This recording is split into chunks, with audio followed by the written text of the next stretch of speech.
세상에 떠도는 기묘한 괴담들. 첫 번째 이야기, 지동대신을 모시는 무당을 만나며 실제로 겪었던 실화괴담. 난 여행을 좋아한다. 물론 직업이 있기에 자주 여행하지는 못하지만 이리저리 잘 돌아다닌다. 아버지도 그렇고 나도 그렇고 귀신, 즉 영에 관한 것에 관심이 많다. 그래서 난 무속인들을 찾아다니며 그들이 뭘 하는지, 그들이 알고 있는 영에 관한 이야기가 뭐가 있는지에 대해 묻고 다녔다. 알려주기를 꺼려하는 무당들 중 대부분은 야매다. 물론 아닌 무당들도 있다. 그러나 내가 경험한 바로는 진짜 접신을 한 무당은 내가 올 것부터 알고 있었다. 지금부터 등장하실 무당분은 내가 어느 동네 어귀산 밑에 있는 유명한 무당집에서 계셨다. 뭘 그렇게 많이 끌고 들어와. 내가 들은 첫마디가 그거였다. 난 영을 보는 재주가 없다. 그렇다고 듣지도 못한다. 귀신을 본 적은 있어도 기감이 남들보다 뛰어나거나 그런 것은 아니다. 그런데 끌고 들어오다니 난 수호령을 말하는 건가 보다 하고 머리를 긁으며 물어봤다. 제가 여러 무속인 분들의 소중한 지식을 얻고자 여행을 다니고 있답니다. 죄송하지만 얘기 좀 들을 수 있을까 해서요. 쓸데없는 짓을 하고 다니는 놈이로구만. 역마살은 끼지도 않았는데 도대체 왜 그렇게 돌아다녀? 말씀드렸다시피 난 주역을 볼 줄 안다. 사주팔자 비슷한 건데 이건 점이 아니라 학술이자 학문이다. 여하튼 한 사람의 사주를 풀기 위해서는 종이 반장 분량으로 빽빽이 써 내려가고 이름은 물론 난시와 생년월일이 필요하다. 근데 그냥 얼굴도 안 보고 맞히는 거 아닌가? 난 역마살이 없다. 신금이고 편제가 있을 망정 역마살을 끼지 않았다. 전까지는 이런 무속인 분을 뵌 적이 없었다. 어떻게 제가 역마살이 없는 걸? 내 어깨에 올라가 계시는 내 증조부님께서 말씀해 주셨다. 이놈아. 증조부님이라. 수호령이라고 하는 그게 나에게도 있다는 것은 알았지만 증조부님이라는 사실은 그때 처음 알았다. 그렇군요. 그럼 혹시 안에 들어와 앉아 얼른. 아무래도 얘기가 길어질 것 같아서 앉아서 얘기하려고. 들어가도 되냐고 물어보려던 차에 말을 급히 끊고 무당분이 소리를 지르셨다. 난 조용히 들어가 무당분과 마주보며 앉았다. 아비고 아들놈이고 양기가 가득한 것들이 음기를 쫓으니 이상한지고. 오늘은 길한 날이여. 귀한 손님이 찾아온다더니 내 놈이었구나. 정말 뭔 말을 하고 싶었지만 너무 포스가 강해서 입을 열래야 열 수가 없었다. 게다가 저렇게 다 알고 있는데 뭔 말을 하겠나. 난 할 말이 없어서 꼭 입을 닫고 있었다. 그래서 여기 온 이유가 날 만나서 얘기 좀 듣자고 왔다고. 지금까지 여러 무속인 분들을 뵈었지만 이렇게 강한 기가 느껴지시는 분은 처음 뵈었습니다. 혹시 이름 있는 고명한 신을 거두셨는지 여쭈어 봐도 될까요? 대개의 무당은 이름 없는 신을 접한다. 간혹 대자신 혹은 대신이라 불리는 강한 신을 받는 자들도 있다. 근데 그 대신이란 것이 너무 강한 기를 지녀서 그 대신을 받는 무당은 태어나면서 정해진다고 한다. 들은 얘기일 뿐이다. 혹시나 해서 나도 물어봤다. 뒷산 다스리는 터줏대감이시다. 다른 연놈들은 지동대신이라고 부르더만. 지동대신, 흔히 씻김구슬할 때 말하는 그 천동, 지동대신을 말하는 것이 아닌가요? 땅을 다스리는 신, 지동대신. 씻김굿이라 함은 무당이 신내림을 받기를 거부할 때 하는 굿이다. 대개 잡기를 올려보내기 위해 하는데 신내림 또한 마찬가지다. 그 씻김굿의 절차 중 고풀이란 것이 있는데 무당이 천동 대신, 지동 대신이라 외치는 것을 들을 수 있다. 그런데 이분은 터줏대감이야. 그리 강한 음기를 지니지 아니하신 분이시라 나도 속 편히 살고 있어. 간혹 찾아오는 푼수떼기년들 팔자 봐줄 때도 도움을 많이 주시지. 혹시 어떻게 접하게 되셨는지 들을 수 있을까요? 에휴 내놈 아니면 누구한테나 말하나 이 더러운 팔자. 드디어 보살님의 말씀을 들을 수 있었다. 보살님은 어렸을 때부터 귀신, 도깨비와 자주 어울려 놀았다고 하셨다. 집안에 자잘한 사고가 끊임없이 발생하고 잠을 자다가 항상 꿈을 꾸면 깬다고 한다. 귀신을 만났기 때문이라는데 귀신도 아니고 도깨비도 아닌 것이 뭔가 크고 널쩍하다는 느낌만 든다는 것이다. 그래서 8살이 되던 해에 영험한 무당을 찾아갔다. 그런데 무당집에 들어서자마자 무당이 맨발로 뛰쳐나와 터줏대감님이 오셨어. 삼신할머니여. 라고 외쳐대며 보살님께 절을 연신 계속해서 하셨다고 한다. 그리고 한참 그런 후에 이 아이는 터줏대감님을 담을 그릇이오라며 신내림을 받아야 했던 이야기를 시작하셨다. 그리고 그 무당이 한참 후에 이렇게 말했다고 한다. 앞으로 대신을 받게 될 터이니 잡신이 어려서부터 들끓을 것이고 도깨비가 항상 농간지를 부리려 할 테니 그 부적 하나 써주리다. 그 무당은 보살님이 17살이 넘으면 반드시 신내림을 받아 터줏대감을 모셔야 하니 기억하라고 했다. 17살이 되는 해에 꼭 반드시 굿을 받으시오. 이 시기가 지나면 터줏대감님이 몸에 안착하실 터이니 17살이 되는 해에 굿을 하지 않으면 안 됩니다. 이렇게 신신당부를 했다고 한다. 보살님의 부모님은 무당의 말을 믿고 보살님이 17살이 되던 해에 무당집으로 데리고 가려 했지만 보살님은 신내림을 받기 싫다고 했다. 꽃다운 나이에 무슨 신내림이냐고 반발하며 버티셨다고 한다. 에구, 그때 내가 미쳤었지. 운명은 운명대로 갈 것이었거늘 뭐하러 그리 똥꼬집을 부렸는지. 이렇게 말하며 다시 얘기를 이어가셨다. 결국 17살 생일이 지나고 그날 이후로 갑자기 산사태가 일어났다고 한다. 지금 무당집이 있는 바로 그 동네 산에서 말이다. 그 산사태 때문에 7명이 흙에 깔려 죽었고 나물 뜯으러 갔던 처자 하나가 멧돼지한테 치여 죽었다고 한다. 또 논밭에 벌레가 갑자기 많아졌으며 정정하시던 98살 할아버지도 돌아가셨다. 여하튼 그 마을에 이상한 일이 많아지면서 사람들은 몇 달 사이에 이상한 일이 발생하자 무당을 불러 굿을 하려고 했다고 한다. 그런데 무당이 마을에 들어서더니 얼굴을 잔뜩 찌푸리며 다시 돌아갔다고 한다. 사람들이 이유를 물었더니 무당이 이렇게 말했다고 한다. 이곳에 터줏대감이 계시는데 내가 뭔 굿을 해. 내가 접한 건 잡신이야. 저런 대신분들이 고약하게 변덕을 부리시면 방법이 없어. 신내림을 해서 그분을 받들어야지. 이러고선 휙 가버렸다고 한다. 보살님은 그냥 모른 채 하고 있었다고 한다. 그 후 몇 년 동안은 별일 없었지만 갑자기 보살님의 부모님이 산에서 굴러 떨어져 돌아가시게 된 것이다. 졸지의 부모님을 잃은 보살님은 결국 신내림을 받았고 터줏대감이 계시는 산 밑에 음기가 가장 짙은 곳 옆에 무당집을 차려 근 35년간 무속인 생활을 해오셨다고 한다. 내 놈이 뭘 쫓고 다니는지는 모르겠는데 조심해라. 내 놈이 전생에 착한 짓을 많이 해서 조상님들이 잘 지켜주는 줄만 알아라. 원래 그렇게 들쑤시고 다니는 놈치고 멀쩡한 놈이 없다. 갑자기 보살님께서 알 수 없는 말을 하셨다. 난 그저 무속인 분들의 농후한 지식을 빌리기 위해 여행을 할 뿐인데 그런데 쫓다니. 아마도 영이란 것에 대해 알려고 하는 나를 보고 하신 말씀일 거라 생각했다. 그러나 일이 발생한 것은 그날 저녁 내가 머물던 할아버지 집에서였다. 그 집은 할아버지 혼자 살고 계셨기에 장작 패는 것을 좀 도와드리고 하룻밤 묵어가기로 했는데 해가 지고 어둑해질 무렵이었다. 그 집 뒤에 있는 산은 흉산으로 그 밑에는 수맥이 흐르고 음기가 꽤나 강한 흑산이었다. 그 산은 거의 보살님에 의해 음기가 막혀 있다고 봐도 무방했다. 그때였다. 썩 꺼지지 못할까. 뭔가 소름 끼치는 목소리가 들렸는데 시골이라 고요한 그곳에선 그 목소리가 더욱 선명하게 들렸다. 보살님이 뭔가 하시는 것 같아서 난 보살님이 계시는 무당집으로 갔다. 참고로 난님들과는 다르다. 영을 많이 접했고 영에 대해 공부해왔기에 두려움이 크진 않다. 다만 그들에 대해 대처를 못할 때가 두려운 것이다. 여하튼 무당집에 가자 그 앞에 있는 작은 돌 위에 칼 2자루가 올려져 있었고 보살님은 언얼도를 들고 눈을 감고 서 계셨다. 칼과 언얼도만 들고 구슬하는 것은 내 생에 본 적이 없었다. 왠지 싸한 기운이 돌아서 난 말없이 지켜보고 있었다. 내가 말했잖아. 그렇게 쫓아다니다가 큰일 치른다고. 난 보살님 뒤에서 지켜봤기에 말하는 모습을 보지 못했지만 목소리가 낮에 들었던 그 편안한 목소리와는 달랐다. 저것이 빙의인가?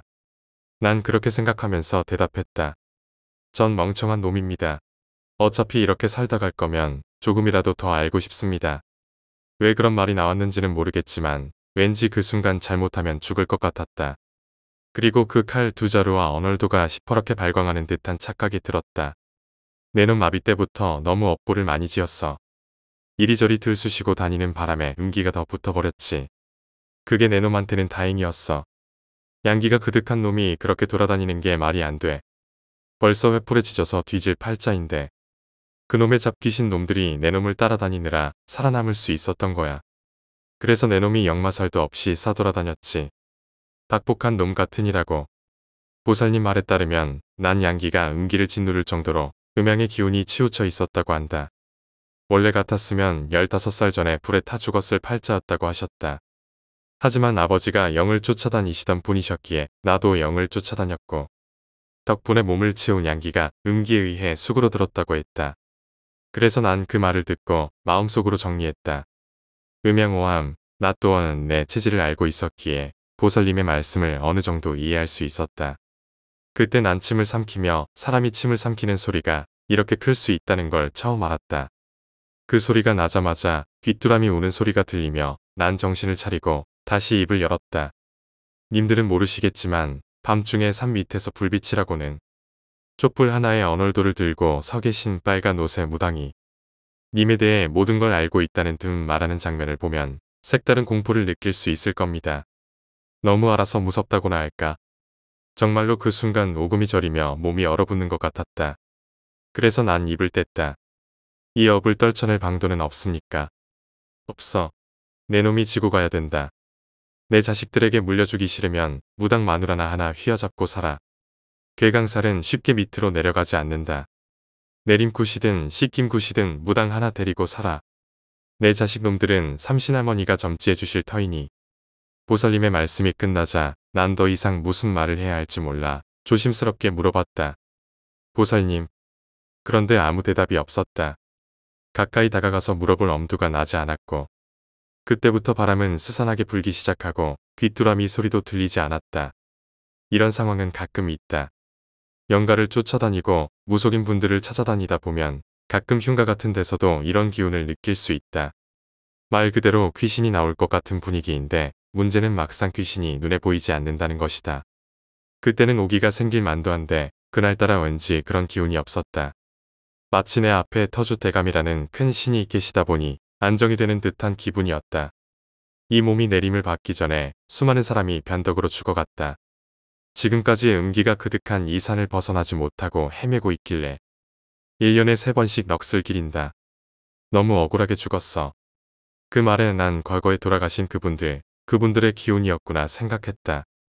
그리고 그렇게 마음을 먹자 왠지 공포보다는 안타까운 마음이 먼저 들었다.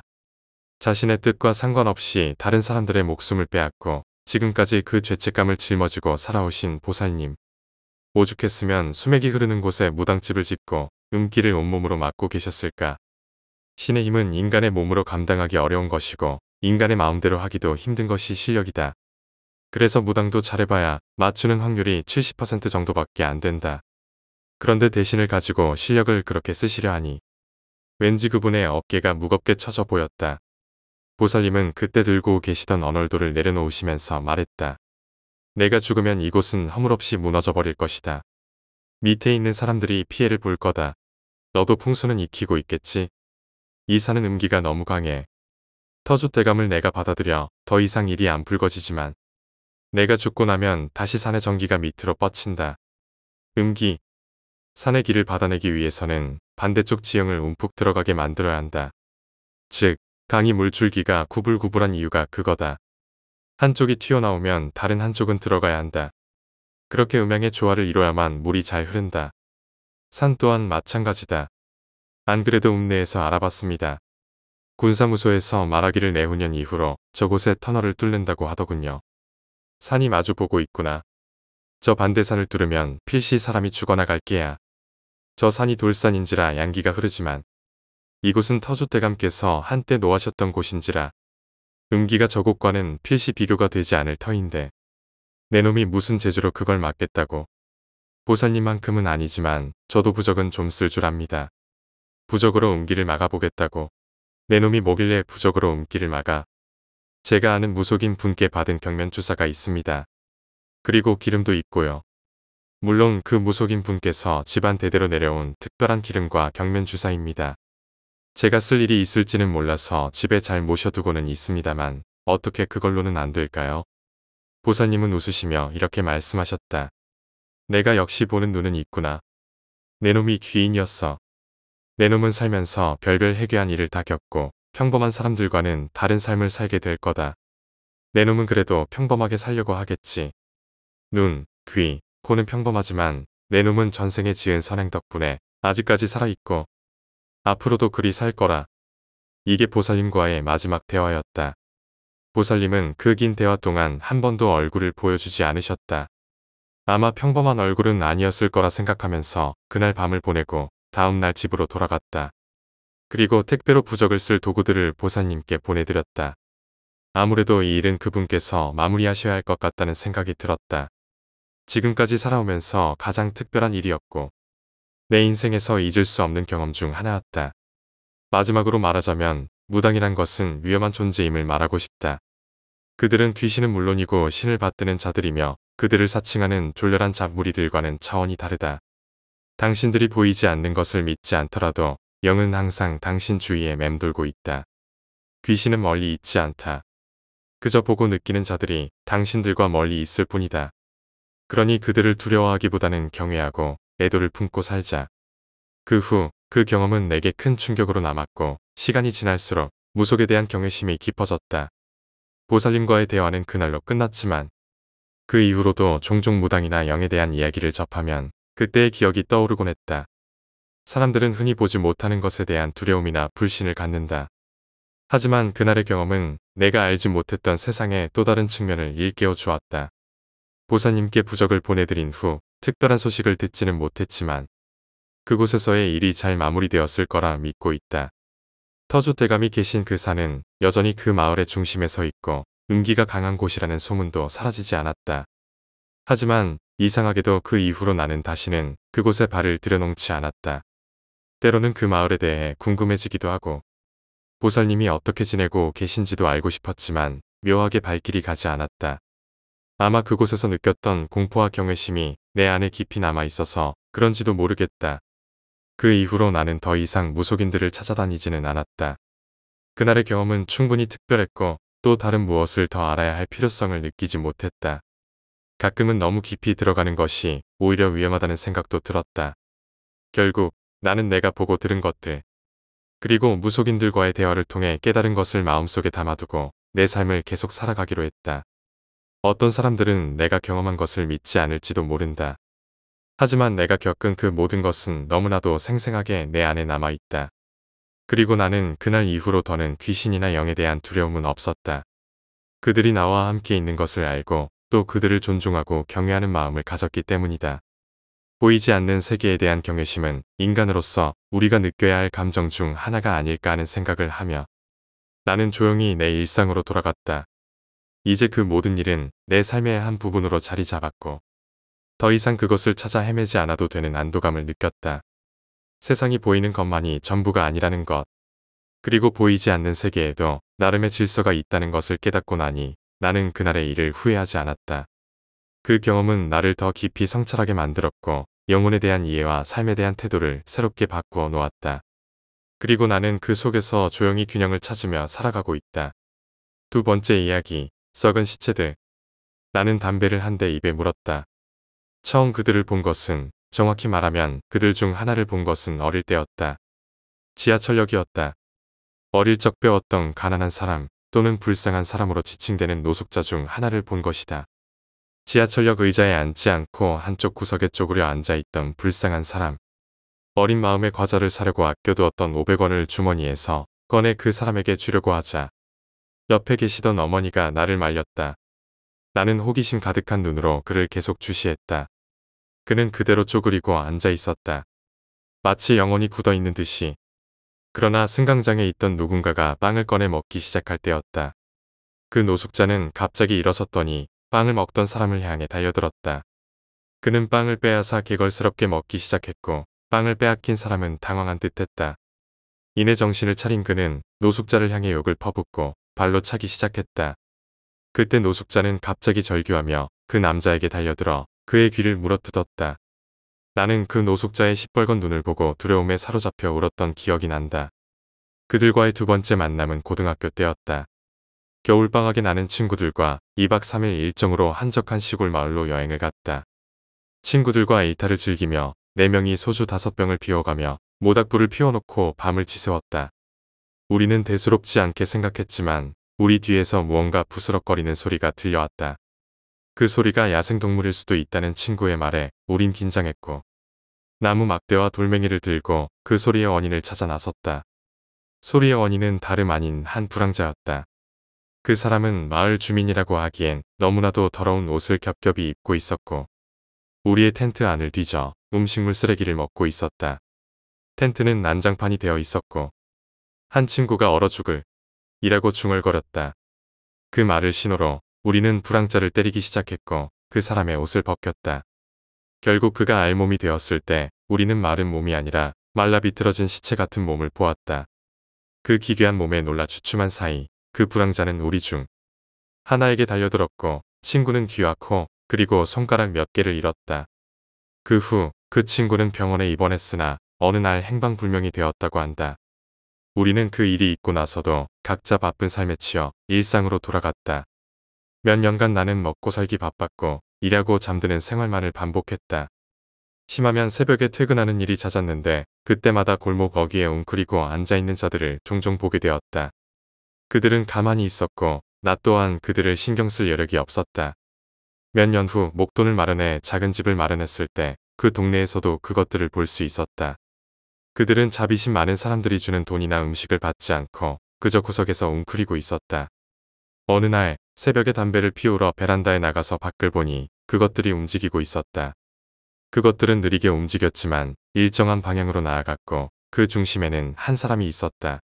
술에 취한 듯 비틀거리던 그 사람은 그것들이 눈앞에 닥쳐왔을 때서야 알아차렸다. 고함을 지르며 저항하려 했지만 그 중 하나가 달려들어 그의 귀를 물어뜯었다.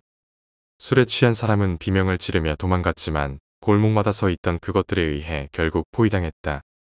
그것들은 사냥을 하고 있었던 것이다. 나는 그날 이후 그것들이 밤에만 움직인다는 사실을 깨닫고 호신용 3단봉을 하나 샀다. 안심했지만 점점 그것들의 수가 기하급수적으로 늘어나고 있었다. 낮에는 움직이지 않았지만 그것들은 어느새 낮에도 조금씩 움직이기 시작했다. 내 직장에서도 이상한 일들이 벌어지기 시작했다. 김 과장의 책상 밑에 노숙자가 웅크리고 있길래 끌어냈더니 그가 바로 김 과장이었다. 김 과장은 마치 썩어 문드러진 시체처럼 보였다. 박 대리는 이미 오래전에 사라졌고 다른 직원들도 무단 결근이 잦아졌다. 직장도 더 이상 안전하지 않다고 느낀 나는 비상사태를 선포하고 생필품을 사재기에 집안에 갇혀 지냈다. 뉴스에서는 전국적으로 퍼진 그것들에 대한 보도가 나왔지만 정부는 그들을 단순 노숙자로 취급하며 특별한 조치를 취하지 않았다. 그들은 밤에만 활동하니 위협적이지 않다고 생각한 모양이었다. 나는 밤마다 베란다에 나가 동네를 내려다보았고 이제는 거의 모든 사람들이 사라지고 썩은 시체들만이 거리를 채우고 있었다. 그들은 아파트에 침입해 문을 부수고 사람들을 꺼내어 먹고 있었다. 하지만 나는 모든 불을 끄고 숨을 죽이며 살아남을 수 있었다. 하지만 식량이 떨어져 가고 있었고 결국 나는 밖으로 나가야만 했다. 낮에도 그것들이 조금씩 움직이기 시작했기에 위험은 낮에도 존재했다. 용기를 내보려 했지만 대낮에 들려오는 비명소리에 두려워져 다시 포기했다. 어느 날 베란다에서 본 장면은 충격적이었다. 한낮인데도 사람이 그것들에게 물어뜯기고 있었다. 나는 그날 다시 잠을 청하며 식량이 며칠뿐 남았다는 것에 안도했다. 그런데 시간이 지나도 날이 밝아오지 않았다. 핸드폰을 확인해 보니 오후 2시였다. 하지만 여전히 어두웠고 그것들이 움직이는 소리만 들려왔다. 그리고 그들은 이제 내 존재를 알고 있었다. 나는 결국 식량을 구하러 밖으로 나가야만 했고 그때부터 그것들은 나를 쫓기 시작했다. 결국 나는 그것들에게 잡혀 뜯어먹혔고 내 몸은 썩은 시체가 되었다. 이상하게도 나는 여전히 살아 있었다. 썩어 문드러진 내 몸은 이제 그들과 다르지 않았고 그들과 함께 사람들을 사냥했다. 나는 더 이상 두렵지 않았다. 그들은 나의 동료였고 가족이었다. 하지만 시간이 흐르며 문제는 커져갔다. 이제는 살아있는 사람조차 없었고 우리는 서로를 잡아먹기 시작했다. 나 또한 그들과 함께 광기에 사로잡혀 서로를 뜯어먹었다. 우리 모두는 썩어가는 시체들로 끝없이 서로를 물어뜯으며 어둠 속에서 살아가고 있었다. 마치 이 세상에 살아있는 자는 아무도 없다는 듯이 아침은 오지 않았고 오직 썩은 시체들만이 그 끝없는 밤을 지배하고 있었다. 세 번째 이야기, 취준생. 나는 취준생이다. 서류만 해도 벌써 몇천 번은 넣었을 것이다. 하지만 서류에서 떨어지는 게 태반이고 면접까지 가더라도 경쟁자들에게 밀려 떨어지기 일수다. 남들이 웬만하면 갖고 있는 스펙 정도는 나도 가지고 있다. 솔직히 그 스펙들로 어디 가서 꿀리지 않을 자신도 있다. 그렇다고 학력이 나쁜 것도 아니다. 그런데 나는 왜 떨어지는 걸까? 나보다 못한 놈들도 많고 나보다 스펙이 낮은 사람들도 다 직장을 다니는데 나는 왜? 오늘도 준혁이는 도서관으로 출근을 했다. 오늘이 자소서 마감일이었기에 준혁은 밥도 굶으며 열심히 자소서 쓰기에만 집중하고 있었다. 형, 오늘도 오셨네요. 누군가 준혁에게 말을 걸었다. 뒤를 돌아보니 후배 성현이가 밝은 미소를 지으며 준혁을 바라보고 있었다. 자소서 진짜 안 써진다. 그나저나 너 저번에 A전자 면접 본 거 어떻게 됐어? 성현이는 여전히 미소를 유지하며 말했다. 저 사실 A전자 붙었어요. 순간 준혁의 표정이 굳었다. 그래, 붙었구나. 축하한다. 그때 면접 어떻게 될지 몰라서 걱정하더니. 준혁은 애써 침착하게 말했지만 속은 쓰라리고 억울함이 치밀어 올랐다. 같이 취업 준비하던 후배가 먼저 취업했다는 사실에 충격을 받았다. 그래도 성현은 밝게 웃으며 제가 점심 살게요. 하며 준혁의 팔을 잡았다. 하지만 준혁은 성현의 손을 차갑게 부리쳤다. 미안한데 지금 자소서 쓰느라 바빠. 성현은 어쩔 줄 몰라 하며 말했다. 네, 형 그럼 다음에 제가 꼭 밥 살게요. 준혁은 화를 누르며 다시 자소서에 집중했다. 늦은 저녁이 되어 자소서를 마치고 그는 밥을 먹으러 나섰다. 이미 해는 저물었고 거리는 퇴근하는 직장인들로 북적였다. 그들 사이에서 걸어가는 준혁은 유독 초라해 보였다. 그는 직장인들의 무리를 보며 속으로 생각했다. 저놈들은 나보다 특별히 잘난 것도 없는데 어떻게 취업을 했을까? 정말 불공평해. 그런 생각에 빠져 있을 때 양복 차림의 남자와 어깨가 부딪혔다. 준혁의 또래로 보이는 젊은 남자였다. 그 남자는 짜증이 가득한 표정으로 준혁을 쳐다본 후 버스를 향해 다시 뛰어갔다. 하지만 그 남자는 결국 버스를 놓쳤고 화가 난 목소리로 소리쳤다. 준혁은 그 말이 자신에게 한 욕처럼 느껴졌다. 저기요, 방금 뭐라 하셨어요? 남자는 준혁을 흘기 쳐다보며 말했다. 뭐? 나한테 욕했잖아. 내가 언제 너한테 욕을 했다고 그래? 방금 그랬잖아. 준혁은 점점 목소리를 높여갔다. 남자는 당황한 표정으로 대꾸했다. 난 너한테 욕한 적 없어. 도대체 무슨 소리 하는 거야? 남자는 버스를 타려 했지만 준혁은 그를 밀쳐 바닥에 넘어뜨렸다. 그리고 남자의 멱살을 잡고 외쳤다. 내가 나한테 욕했잖아. 미쳤어. 왜 이래? 그때 마침 지나가던 성현이 그 광경을 목격하고 준혁에게 다가왔다. 뭐 하세요? 성현은 당황하며 준혁을 바라보았다. 준혁은 성현을 노려보며 소리쳤다. 너도 나 우습게 보는 거냐? 나보다 잘난 것도 없는 주제에 직장 하나 들어갔다고 유세 떠는 거야. 성현은 어리둥절한 표정으로 대답했다. 무슨 소리예요? 준혁은 더 이상 참을 수 없었다. 그 순간 남자가 준혁을 밀치고 도망갔고 준혁은 땅바닥에 넘어졌다. 그리고 벌떡 일어나 근처의 식당으로 들어갔다. 이미 준혁의 눈은 뒤집혀 있었고 그의 동공은 검은 빛을 잃어가고 있었다. 그가 식당에서 나온 순간 그의 손에는 날카로운 식칼이 들려 있었다. 준혁은 남자의 뒤를 쫓아가며 그를 쓰러뜨리고 칼로 남자의 몸을 여러 번 찔렀다. 주변에 있던 사람들은 비명을 질렀고 거리에는 공포가 퍼졌다. 준혁은 피투성이가 된 채 직장인들에게 소리를 지르며 칼을 휘둘렀다. 몇 분 후 경찰이 도착했고 준혁은 그 자리에서 체포되어 경찰서로 연행됐다. 그 광경을 멀리서 지켜보던 성현은 혼자 중얼거렸다. 미친놈, 성격이 저 모양이니 맨날 떨어지지. 네 번째 이야기, 귀신 택시. 어릴 적 나는 학원을 가다 실수로 몇 정거장을 더 갔던 적이 있었다. 그때 내렸던 곳은 내가 알던 곳이 아니었다. 주변 건물이나 사람들, 지나가는 차들까지 모든 것이 낯설었다. 심지어 그곳의 공기마저도 무언가 이질적이었다. 왠지 모를 거부감과 공포감이 온몸을 휘감았다. 나는 버스에서 내린 후 학원에 지각하지 않으려고 택시를 타기로 했다. 앞 사람이 타고 난 후 내 차례가 왔는데도 택시가 오지 않았다. 한참을 기다려도 택시가 보이지 않았고 그냥 걸어서 가야 하나 생각하던 찰나 멀리서 모범 택시가 다가오는 게 보였다. 공포감이 엄습해왔지만 모범 택시라면 안전할 거라 생각하며 손을 들어 택시를 세웠다. 모범 택시가 내 앞에 멈추고 조수석 창문이 내려갔다. 운전석에는 아이라인을 진하게 그린 할머니가 나를 노려보고 있었고 뒷좌석에는 웬 남성이 타고 있었다. 나는 합승인가? 하고 생각했다. 그때 뒷좌석에 남자가 문을 열며 말했다. 귀신 택시야. 나는 순간 얼어붙었다. 할머니가 다시 말했다. 귀신 택시라고. 나는 본능적으로 이 택시를 타면 안 된다는 생각이 들었다. 무언가 불길하고 섬뜩한 기분이 가시지 않았다. 죄송합니다. 그냥 다음 택시를 탈게요. 할머니와 뒷좌석 남자는 나를 한번 노려보고는 다시 떠났다. 나는 천만다행이라고 생각했다. 다음 택시를 기다리는데 주위엔 차 한 대 지나가지 않았다.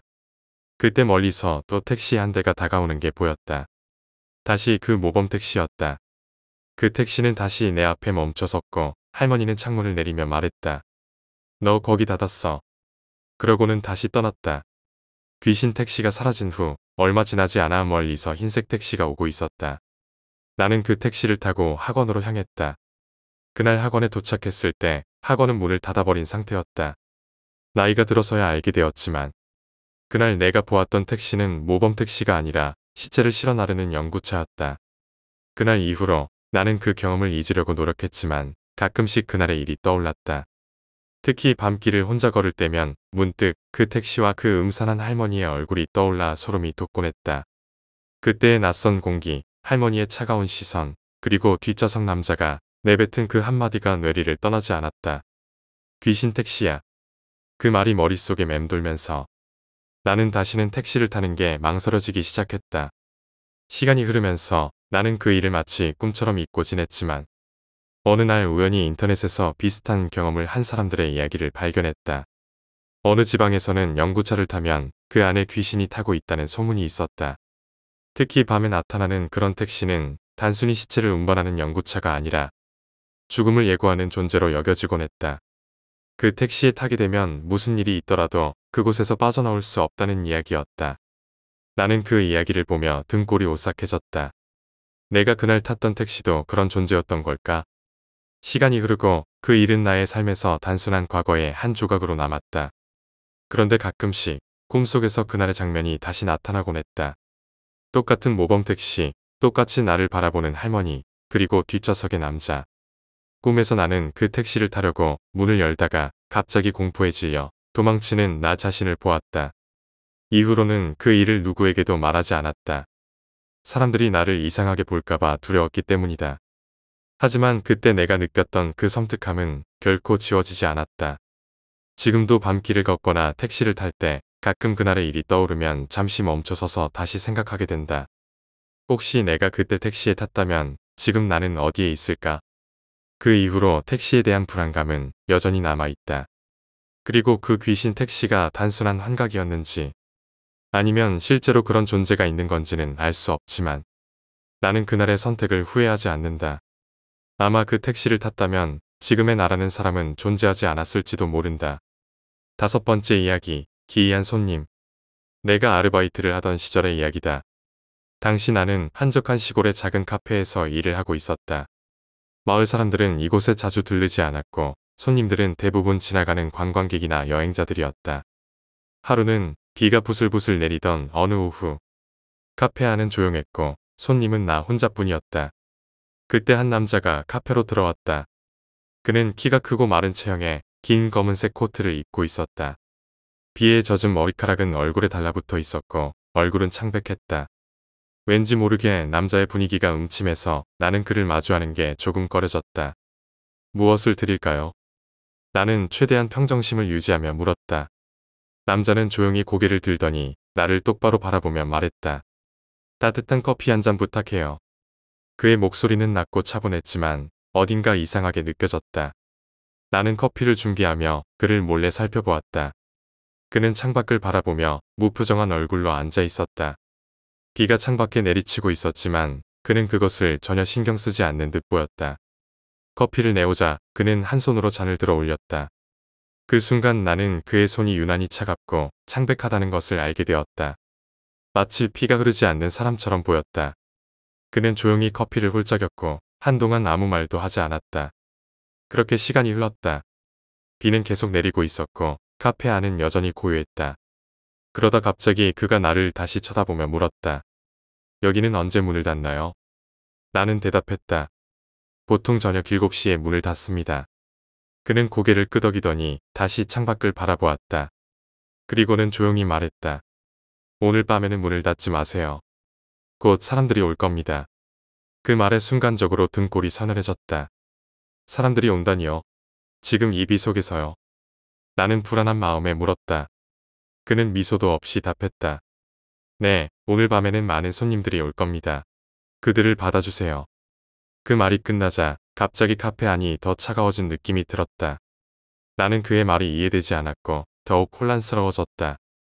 그런데 남자는 그 말을 하고 나서 갑자기 자리에서 일어나더니 계산을 하지 않은 채 문 밖으로 나가버렸다. 저기요. 계산을. 나는 그를 부르려 했지만 이미 남자는 사라지고 없었다. 밖에는 여전히 비가 내리고 있었고 그가 어디로 갔는지 알 수 없었다. 그의 발자국조차 남지 않았다. 그날 밤 나는 카페 문을 닫지 않고 기다리기로 했다. 그 남자가 했던 말이 신경 쓰였기 때문이다. 이상하게도 그가 떠난 후로 카페 안은 더욱 고요해졌고 무언가 다가오고 있다는 느낌이 들었다. 그리고 자정이 가까워졌을 무렵 정말로 사람들이 하나둘 카페로 들어오기 시작했다. 하지만 그들은 마을 사람들이 아니었다. 그들의 옷차림은 마치 과거에서 온 사람들 같았고 얼굴은 모두 창백했다. 그들은 아무 말 없이 자리를 찾아 앉았고 나를 바라보며 주문을 하지 않았다. 그 순간 나는 이들이 사람이 아니라는 것을 깨달았다. 이들은 남자의 말대로 온 손님들이었고 나는 그들을 받아들일 수밖에 없었다. 그날 밤 카페는 그렇게 기이한 손님들로 가득 찼고 나는 그들과 함께 밤을 지새우며 이 세상에 존재하지 않는 것들과 함께 있었다. 그 이후로 나는 그 남자를 다시는 보지 못했다. 그리고 그날 이후로도 그런 손님들이 다시 찾아오지는 않았다. 하지만 그날의 일은 절대 잊을 수 없는 기이한 경험으로 남아있다. 카페는 여전히 그 자리에 있지만 나는 다시 그곳에서 일할 수 없었다. 마치 그 공간이 무언가 다른 세계와 연결되어 있다는 생각이 들었기 때문이다. 6번째 이야기, 거울 속의 여자. 대학교 시절 나는 자취를 시작하면서 학교 근처의 작은 원룸에서 살고 있었다. 원룸은 오래된 건물이었지만 집세가 저렴해서 학생들이 자주 찾는 곳이었다. 처음에는 집도 마음에 들었고 이사 후 며칠간은 아무 문제 없이 지냈다. 하지만 어느 날부터인가 거울에 무언가 이상한 게 보이기 시작했다. 그 원룸에는 화장실 문 옆에 붙어있는 거울이 하나 있었는데 크기가 꽤 컸다. 처음 며칠 동안은 별다른 신경을 쓰지 않고 지냈지만 어느 날부터 그 거울에서 낯선 여자의 얼굴이 어렴풋이 보이는 것 같았다. 처음엔 내 착각일 거라고 생각하며 무시했지만 시간이 지나면서 점점 그 얼굴이 또렷하게 보이기 시작했다. 그 여자는 길고 검은 머리에 창백한 얼굴을 하고 있었다. 눈동자는 검은 구멍처럼 깊숙이 가라앉아 있었고 그녀의 입술은 희미하게 미소 짓고 있었다. 나는 처음에 그 얼굴이 거울에 비친 내 얼굴이 뒤틀려 보이는 걸로 착각했지만 곧 그게 내가 아니라는 걸 깨달았다. 왜냐하면 내가 움직일 때 그 여자는 움직이지 않았기 때문이다. 그녀는 항상 그 자리에서 나를 뚫어지게 쳐다보고 있었다. 시간이 지날수록 그 여자는 점점 더 자주 나타났다. 처음에는 하루에 한두 번 정도였지만 나중에는 화장실에 들어가 거울을 볼 때마다 그 여자가 내 뒤에 서 있었다. 나는 점점 그 거울을 보기가 두려워졌고 아침에 일어나면 옷을 입을 때도 거울을 멀리하고 서둘러 준비를 하곤 했다. 어느 날 밤 나는 잠에서 깨어났는데 뭔가 이상한 기운이 감돌고 있었다. 침대에 누워서 방을 둘러보았지만 모든 것이 평소와 다름없었다. 그런데 갑자기 거울 쪽에서 작은 움직임이 느껴졌다. 나는 천천히 고개를 돌려 거울을 쳐다보았다. 그 여자가 거기 서 있었다. 이제는 거울 속이 아니라 마치 거울을 넘어 내 방 안으로 들어와 있는 것처럼 보였다. 그녀는 천천히 나를 향해 다가오고 있었고 그 순간 나는 온몸이 얼어붙은 듯 꼼짝할 수 없었다. 그녀의 검은 눈동자가 나를 뚫어지게 바라보고 있었고 미소 짓고 있는 입술은 점점 더 선명해졌다. 나는 숨을 죽이고 가만히 누워 있었다. 눈을 감고 싶었지만 이상하게도 눈을 뗄 수가 없었다.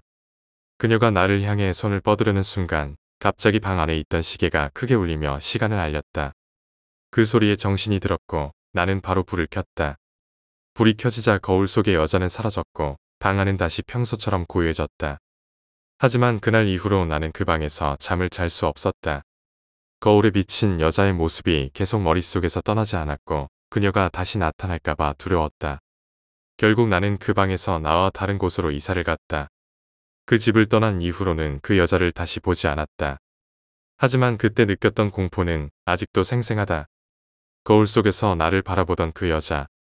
그리고 그 여자가 내 현실 속으로 들어오려 했던 그 순간은 평생 잊을 수 없을 것이다. 그 이후로 나는 거울을 보는 게 무서워졌다. 어디에서든 큰 거울을 보면 괜히 뒷걸음질 치게 되고 혹시라도 거울 속에서 또 다른 무언가가 나를 지켜보고 있는 건 아닐까 하는 생각이 든다. 사람들이 흔히 거울이 다른 세계와 연결되어 있다고 말하는데 나는 그 말이 틀리지 않다고 생각하게 됐다. 거울은 단순히 우리의 모습을 비추는 도구가 아니라 어쩌면 우리가 모르는 또 다른 세계의 창문일지도 모른다. 7번째 이야기, 수상한 이유. 이 이야기는 내가 자취를 하던 시절 겪었던 일이다. 대학교 졸업을 앞두고 있었고 나는 학교 근처의 작은 원룸에서 혼자 살고 있었다. 집 주변은 조용한 편이었고 이웃과의 교류도 거의 없었다. 내 일상은 평범했지만 그곳에 이사 온 지 몇 주 지나면서부터 내 옆집 이웃이 이상하게 느껴지기 시작했다. 내 옆집에 사는 사람은 내가 이사 오고 나서 한 번도 마주친 적이 없었다. 그 집에 누가 사는지도 몰랐다. 그냥 그 집에서 나오는 소리로 사람이 사는구나 하고 짐작할 뿐이었다. 하지만 이상하게도 그 집에서는 밤마다 이상한 소리가 나기 시작했다. 처음에는 작은 소리로 시작했는데 그것이 점점 커지고 반복되기 시작했다. 어느 날 밤 나는 잠을 자다 그 소리에 잠에서 깼다. 벽 너머에서 무언가를 긁는 듯한 소리가 계속 들렸다. 처음에는 쥐라도 있는 건가 싶었지만 그 소리는 너무 일정하고 규칙적이었다. 마치 누군가 벽을 손톱으로 긁고 있는 것처럼 들렸다. 나는 그 소리가 너무 신경 쓰여 도저히 다시 잠들 수가 없었다. 몇 번이고 그 소리가 반복되자 나는 결국 참지 못하고 벽을 두드리며 소리를 질렀다. 저기요. 소리가 너무 시끄러워요. 하지만 대답은 없었다. 소리도 잠시 멈췄다가 이내 다시 시작되었다. 다음 날 아침 나는 옆집에 누가 사는지 궁금해졌다. 문을 두드려봤지만 아무런 대답도 없었다. 나는 그 집의 주인에게 물어봤지만 주인은 옆집에 누가 사는지에 대해 아는 바가 없다고 했다. 그 집은 몇 달 전부터 공실로 남아 있었다는 것이다. 그 말을 듣고 나는 어안이 벙벙해졌다. 그럼 밤마다 나는 그 소리는 뭐지? 아무도 살지 않는 집에서 나는 그 이상한 소리가 더욱 신경 쓰이기 시작했다.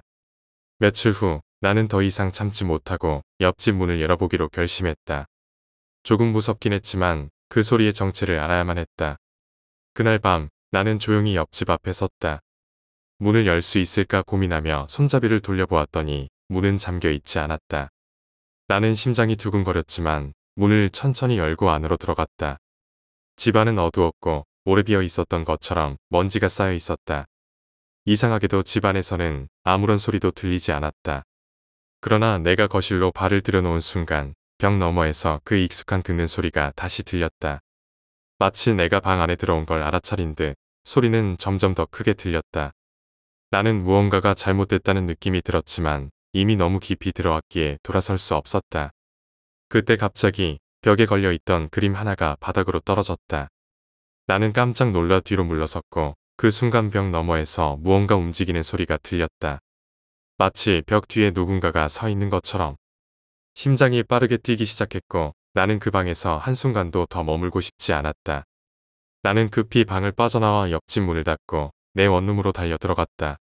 그날 밤 이후로 나는 절대 다시 그 집 근처에 가지 않았다. 그리고 이상하게도 그날 이후로 그 집에서 나는 소리도 완전히 사라졌다. 아직도 그 집에서 무슨 일이 있었는지 그리고 그 이상한 긁는 소리의 정체가 무엇이었는지 알 수 없다. 하지만 한 가지 확실한 것은 그 집은 내가 경험한 어떤 곳보다도 소름 끼쳤다는 것이다. 그 집이 지금은 어떻게 되었는지 그 뒤로 누군가 들어와 살았는지에 대해서도 모른다.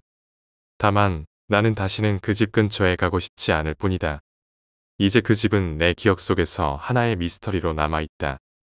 아무도 살지 않았다는 그 집에서 들리던 수상한 소리와 그날 밤 벽 너머에서 느꼈던 이상한 존재감. 나는 여전히 그 집의 비밀을 모르지만 아마도 그 집엔 나 말고도 무언가가 함께 있었을지 모른다.